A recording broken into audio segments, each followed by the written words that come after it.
மாண்புமிகு வேளாண்மை மற்றும் உழவர் நலத்துறை அமைச்சர் அவர்கள் நினைவு பரிசு வழங்கி சிறப்பிப்பார்கள்.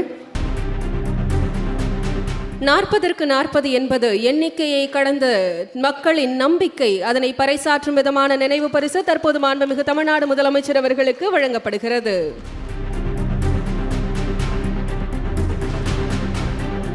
உழவினையும் உழவர்களையும் காக்கும் தமிழ்நாடு முதலமைச்சர் அவர்களுக்கு தானியங்களால் ஆன அவரின் உருவப்படம் நினைவு பரிசாக தற்போது வழங்கப்படுகிறது.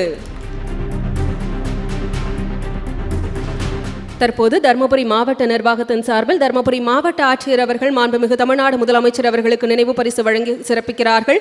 தமிழ் மொழியின் அடையாளமாய் தமிழ் எனும் வார்த்தையுடன் கூடிய நினைவு பரிசு வழங்கப்பட்டது. மாண்புமிகு அமைச்சர் பெருமக்களுக்கும் புத்தகம் வழங்கி சிறப்பிக்கும் தருணம். மாண்புமிகு நகராட்சி நிர்வாகத்துறை அமைச்சர் அவர்களுக்கு புத்தகம் வழங்கி சிறப்பிக்கப்படுகிறது.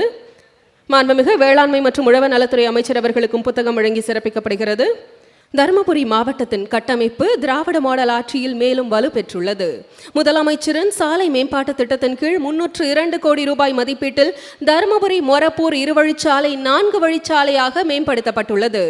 தமிழ்நாடு நகர்ப்புற வாழ்விட மேம்பாட்டு வாரியத்தின் மூலம் 51 கோடி ரூபாய் மதிப்பீட்டில் 504 அடுக்குமாடி குடியிருப்புகள் கட்டப்பட்டுள்ளன.